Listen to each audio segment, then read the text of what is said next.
In 334 BC, a 20-year-old king steps into Asia with a gamble so bold it sounds like madness. Alexander of Macedonia is marching straight at the Persian Empire, the superpower of the age. To the Persians, he will become Alexander the Accursed, a storm that burns through cities and dynasties.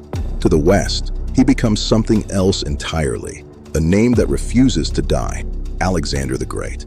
But this story doesn't begin with Alexander. It begins in ancient Greece, around 500 BC, a rugged landscape where ideas and violence evolved side by side. Philosophy, democracy, drama, and warfare. Two city-states rose above the rest. Athens, rich, naval, and intellectual, where debate could decide a future. And Sparta, disciplined and brutal, where the state owned the man. In 480 BC, those two rivals fought as allies against a force that looked unstoppable, the vast armies of Persia. At Thermopylae, a small Greek force, led by the legendary 300 Spartans, held a massive Persian army for 3 days before being surrounded and slaughtered. Then at Salamis, the Greek fleet smashed Persian naval power in a battle that echoed through history. Even though the Persians still managed to burn the sacred temples of the Athenian Acropolis. And at Plataea, the Greeks won the decisive land battle, forcing Persia to abandon its invasion. Greece survived, and for 50 years, it flourished. But success didn't bring unity. It brought arrogance. Athens and Sparta turned against each other, dragging the Greek world into decades of war, conflict that lasted almost a century. The city-states bled each other dry.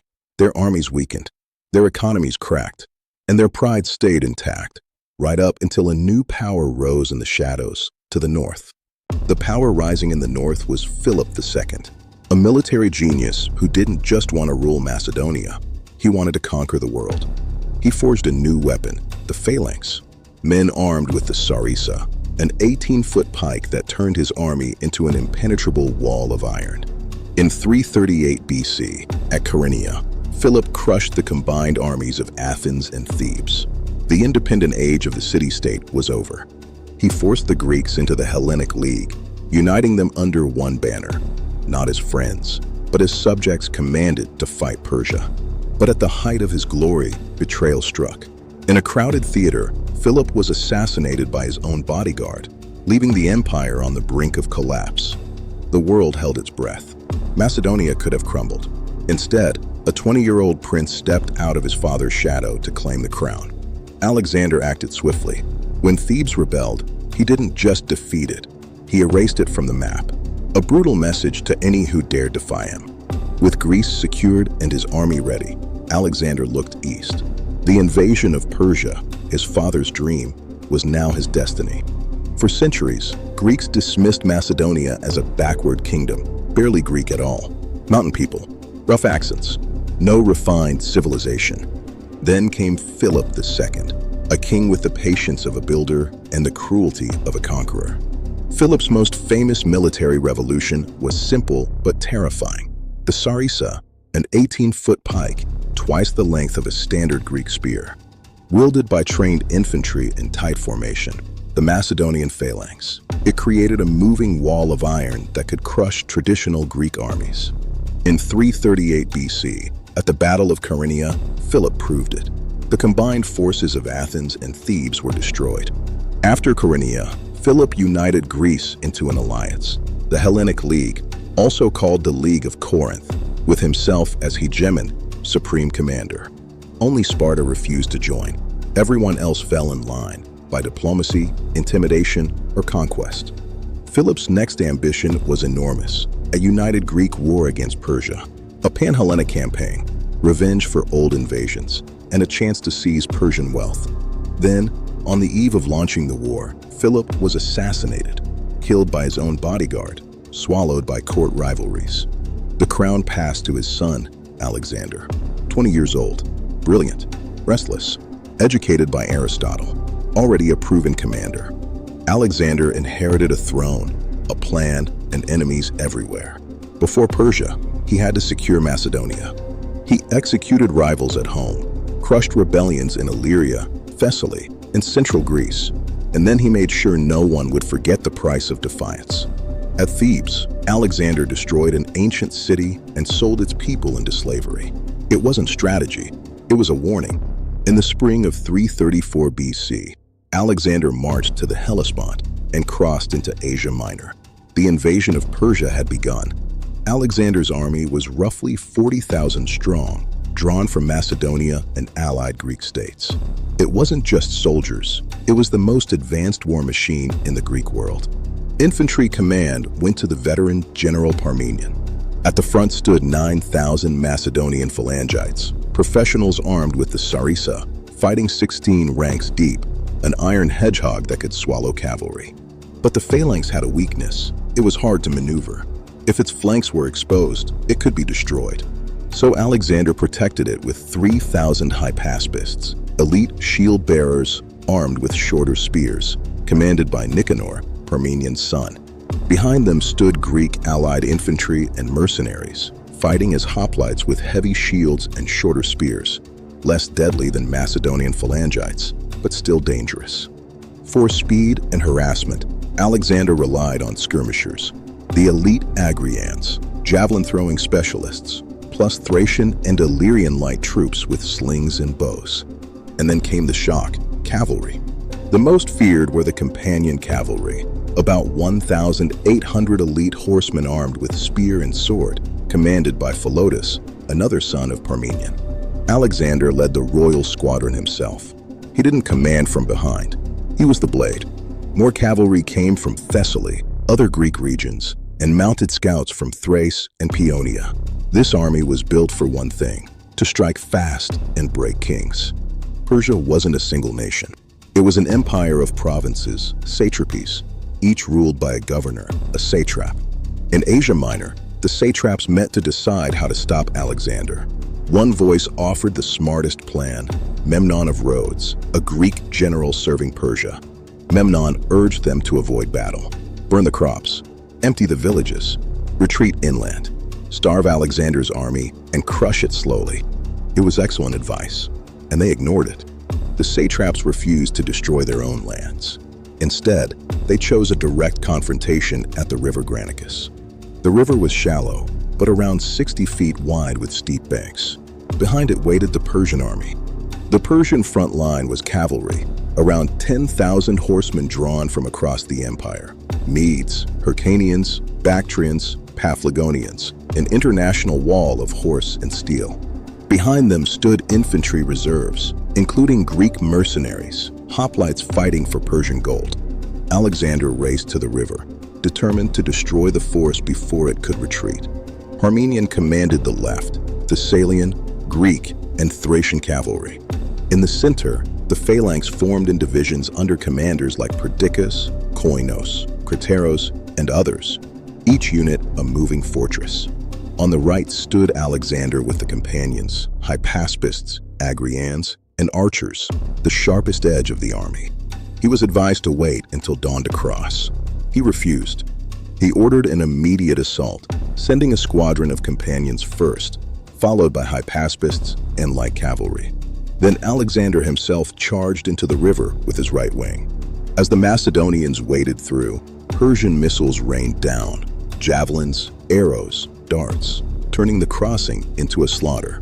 Those who reached the far bank were instantly hit by Persian cavalry, trying to push them back into the water. Alexander's move looked reckless, but it had a purpose. He was buying time for the rest of his army to cross, especially the phalanx. Then the moment came when everything could have ended in seconds. Alexander was charged by Persian nobles. One struck his helmet so hard it shattered part of it. Alexander killed the attacker with his lance, but another Persian raised a sword from behind, aiming for the king's skull. Alexander would have died, if not for Clitus the Black, who cut off the attacker's arm in a single swing. Now the phalanx was crossing, and once Macedonian spears reached the far bank, Persian cavalry faced something it couldn't break.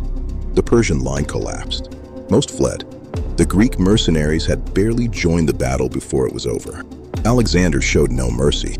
They were surrounded and massacred. With these coastal bases smashed, Alexander had done something that looked impossible for a young invader. He had begun to neutralize Persian naval power without building a navy. In the spring of 333 BC, he advanced deeper into Lycia and Phrygia, not chasing glory, but tightening control like a vice. Then he reached a place that didn't matter militarily, but mattered psychologically, Gordium. There, locals showed him a legendary object tied to prophecy, the Gordian knot. The story said whoever could untie it would rule all Asia. Alexander didn't kneel to puzzles. He didn't negotiate with destiny. He drew his sword and cut the knot in half. It was a message to everyone watching: rules, traditions, and legends were obstacles meant for ordinary men. While Alexander marched inland, Persia struck back where he least wanted distraction, at sea. Memnon of Rhodes, the same Greek commander who had begged the satraps not to fight at Granicus, now launched a naval offensive into the Aegean. His fleet captured Chios and Lesbos, threatening Macedonia's influence and stirring danger behind Alexander's back. For a moment, it looked like Persia had found the pressure point that could force Alexander to retreat. The Persian army formed behind a river, the Panaris, with their best cavalry on the right near the sea, their strongest infantry, including Greek mercenary hoplites, holding the center. Alexander deployed the way he always did: Parmenion on the left with cavalry and infantry, the phalanx in the center, and Alexander himself on the right with his elite, Agrians, archers, hypaspists, and the companions. Then Alexander saw the problem. Persia's cavalry opposite Parmenion was dangerously strong. So Alexander shifted forces, sending additional cavalry to reinforce the left, because if Parmenion broke, the whole army could be rolled up from the side. Darius waited behind the river, confident, expecting Alexander to exhaust himself crossing. Alexander didn't hesitate. He rode the front, calling to his men, sometimes by name, like a commander who wanted every soldier to feel personally chosen by history. Then he charged. The Macedonian right wing slammed forward with speed and violence that turned the opening minutes into chaos. But in the center, something went wrong. The phalanx tried to keep pace with Alexander's rapid advance, and its formation became uneven, its strongest feature, discipline, beginning to fracture. Darius's Greek mercenaries exploited the weakness and pushed hard, forcing the phalanx back in brutal close combat. Alexander saw it instantly. If the center collapsed, everything collapsed. So he did what only he could do.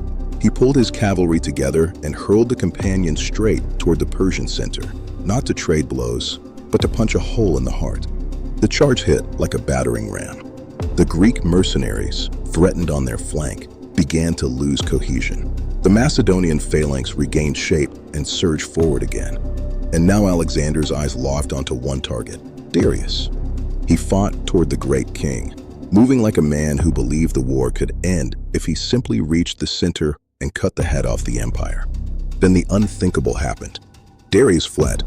The King of Kings turned his chariot and ran, because courage is not just a personality trait, it's a weapon, and Alexander carried it like a blade. But victory wasn't guaranteed yet. On the Macedonian left, Parmenion was still locked in a desperate struggle against Persian cavalry. If that wing broke, Persia could still salvage the battle by encircling Alexander. Parmenion held. His men fought like a wall that refused to bend. And once the news of Darius's flight spread, Persian morale shattered. The battlefield stopped being a contest and became a slaughter. Persian dead piled so densely, ancient accounts claim ravines were filled with bodies so Macedonians could cross. This wasn't just a victory. It was humiliation carved into Persian memory. Among the spoils were not just weapons and gold, but Darius's family, his mother, wife, and children were captured alive. And Alexander, strangely, treated them with respect, because he wasn't only winning battles now. He was starting to act like a man who expected to inherit the entire empire. After Issus, Alexander did not rush east. He turned south, toward the coast, because he understood something strategic and deadly.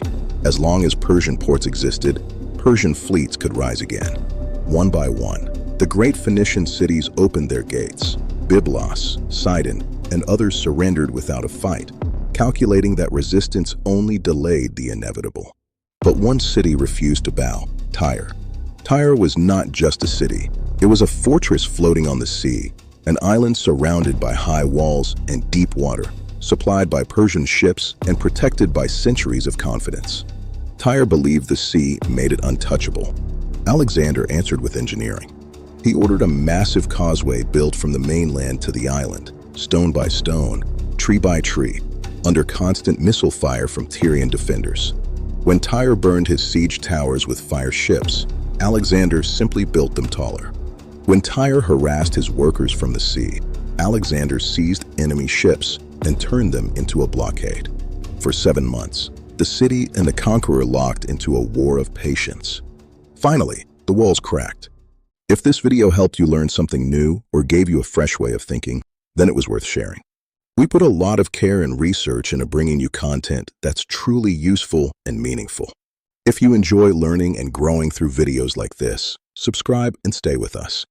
Thank you for watching. See you in the next one.